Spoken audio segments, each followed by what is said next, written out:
Hi అండి. అనగనగా ఒక టమాటా, ఉల్లిపాయ, ఉప్పు ఫ్రెండ్స్ అండి. వీళ్ళు ముగ్గురు ఒకసారి గుడికి వెళ్ళాలనుకుంటారు.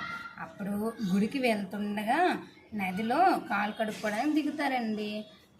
దిగుతుండగా టమాటా, ఉల్లిపాయ బయటకు వచ్చేస్తాయండి.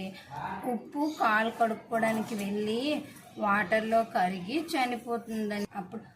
అప్పుడు టమాటా, ఉల్లిపాయ ఏడ్చుకుంటూ గుడికి వెళ్తుండగా ఎవరో అక్కడ నడిచిన ప్రజలు టమాటాని కాలుతో నొక్కి చిదిమేస్తారండి.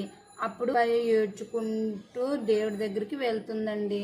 అప్పుడు దేవుడి దగ్గర ఒకటి అంటుందండి, ఉప్పు టమాటా చనిపోయినప్పుడు నేను ఏడ్చాను, మరి నేను చనిపోయినప్పుడు ఎవరు ఏడుస్తారు దేవుడా అని అంటుంటే దేవుడు ఒక వరం ఇస్తాడండి.